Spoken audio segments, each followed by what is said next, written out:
Hello, my friends. Welcome back. Take a slow breath and let the world around you grow quiet. Tonight, we are going to step into one of the strangest and darkest rooms in modern history.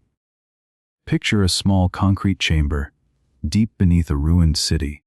The air smells of smoke, sweat, and old wine. A single light bulb trembles on the ceiling. Above this room, a capital is burning. Tanks roll through broken streets. Soldiers fight from window to window. Mothers hide their children in basements. And inside this hidden bunker, a tired man with shaking hands is writing his final words. Outside, the world is screaming. Inside, it is almost silent. He looks at the woman beside him. He looks at his dog. He looks at a small pistol on the table. In a few hours, the most feared name of the 20th century will be gone forever. But how did it really end? What happened in those last 24 hours? Behind that heavy steel door, the man in that bunker was Adolf Hitler, the leader of Nazi Germany, the man whose voice once shook entire stadiums, whose armies once marched across Europe, whose decisions led to the death of millions. And tonight, we are going to walk slowly through his final day on Earth, hour by hour, breath by breath. Stay with me, my friends. This story is not just about one man. It is about the dramatic end of the Third Reich, the violent collapse of an empire built on fear, and the quiet, almost unbelievable moment when it all stopped. To understand his last day, we must first understand his last room. Berlin, April 1945. The city is dying. Russian soldiers are only a few streets away from the center. Bombs fall day and night. Buildings have no roofs. Children carry weapons that are bigger than their arms. Old men in winter coats stand behind broken walls, holding rifles they barely know how to use. And under the garden of the old Reich Chancellery, hidden beneath thick concrete, there is a place called the Führerbunker. A bunker is a strong underground shelter built to protect people during war.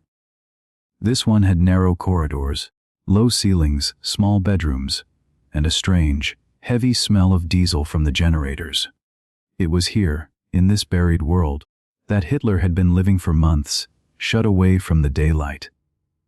The clocks down there ticked, but time felt frozen. People walked slowly.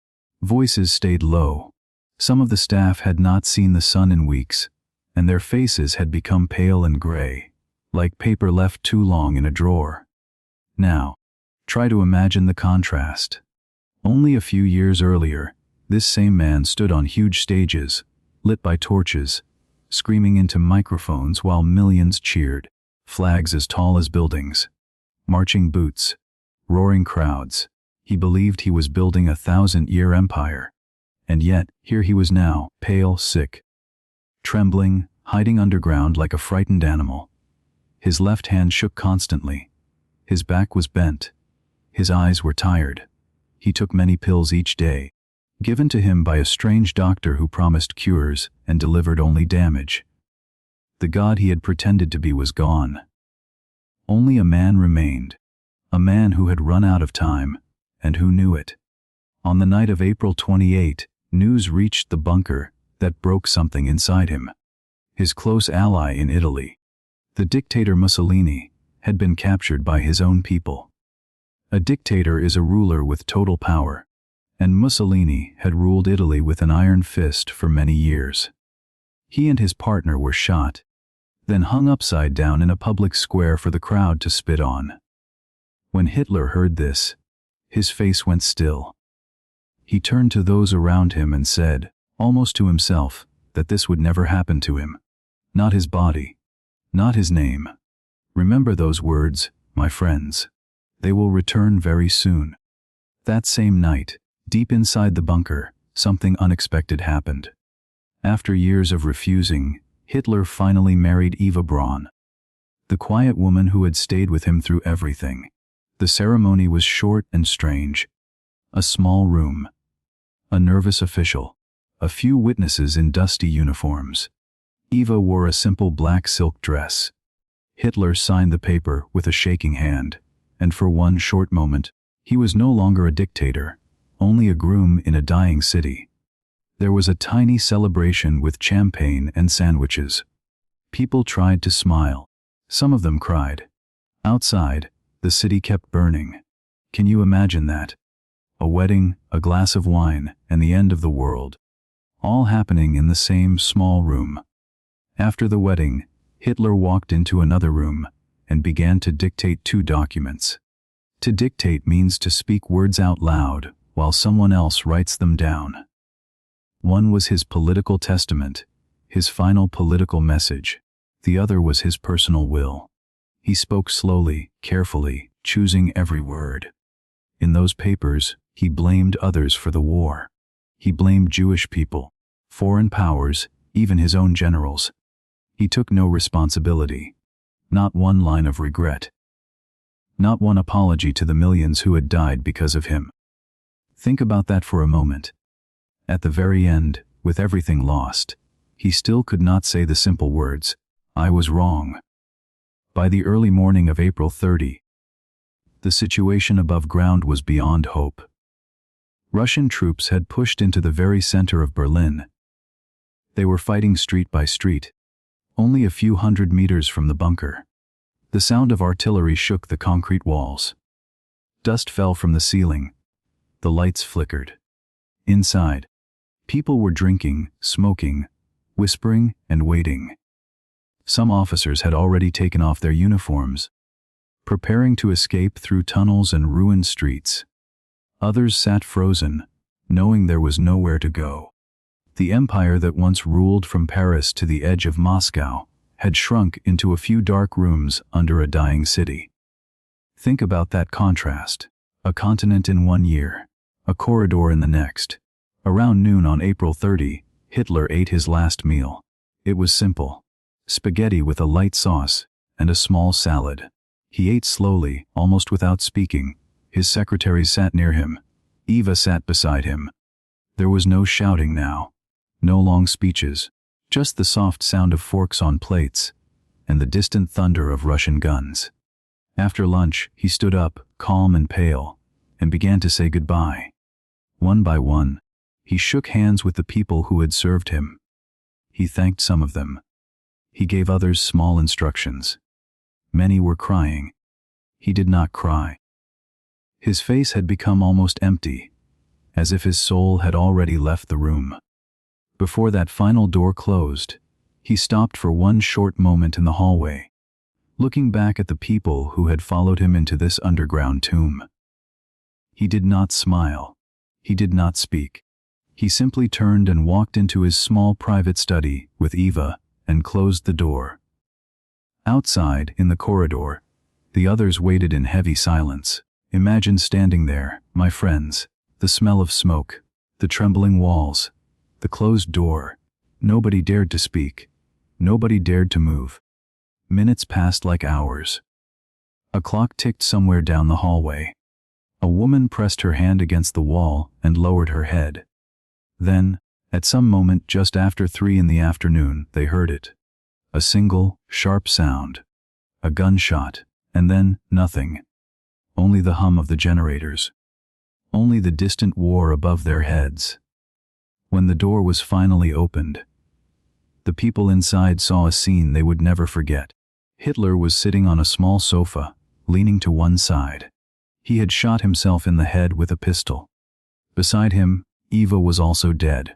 She had taken poison, a tiny capsule of cyanide, a fast and deadly poison. There was no shouting in the room, no panic. Just a strange, terrible stillness.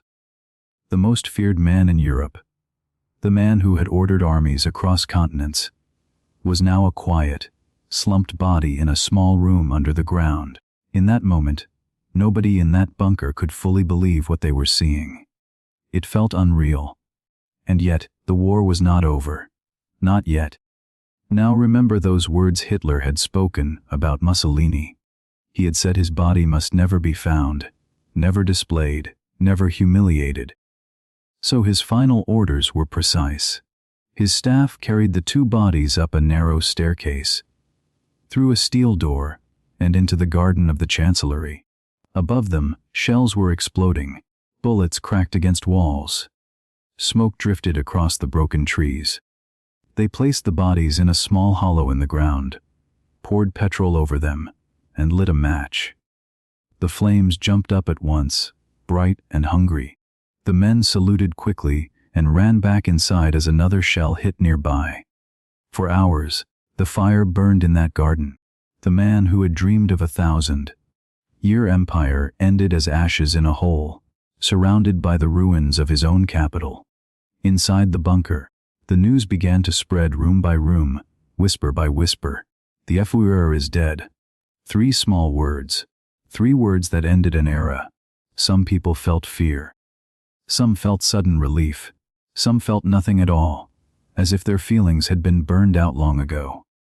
Goebbels, his close minister, took over for a short moment, but he too had already decided his own end.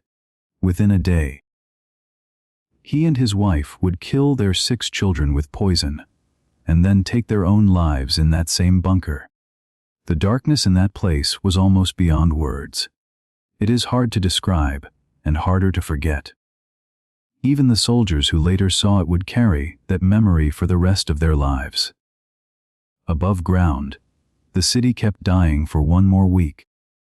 But the heart of the Nazi regime had stopped beating in that small concrete room. Without Hitler, the machine of war began to break apart.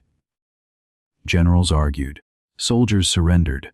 White flags appeared in windows that had once flown red banners. On May 2, Berlin officially fell to Soviet forces.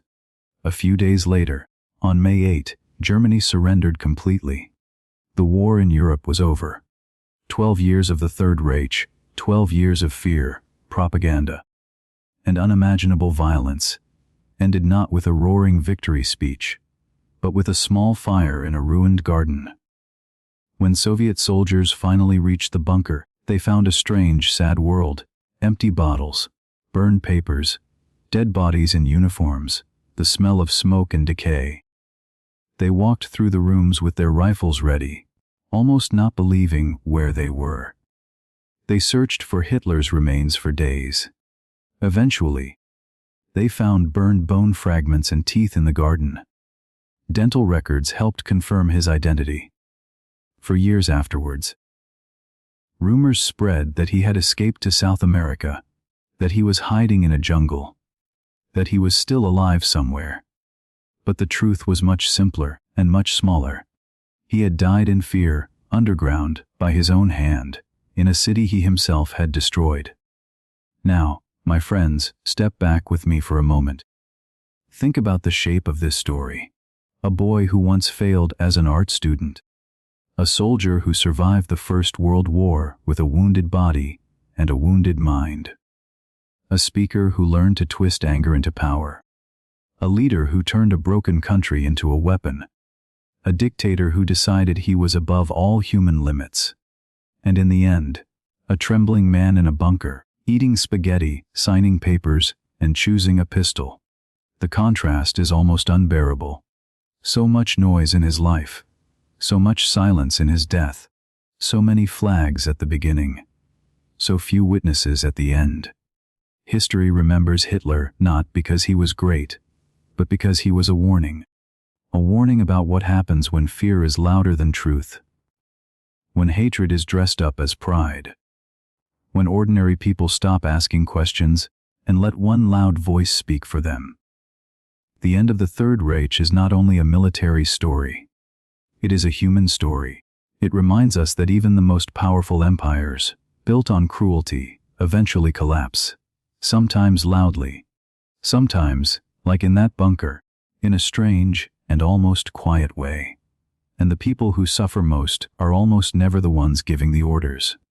And now, before we close, I want to speak gently to you. If you are listening to this story to practice your English, please notice something. You just followed a long, detailed story in another language. You understood emotions, places, dates, and ideas. Maybe some words were new. Maybe some sentences were difficult.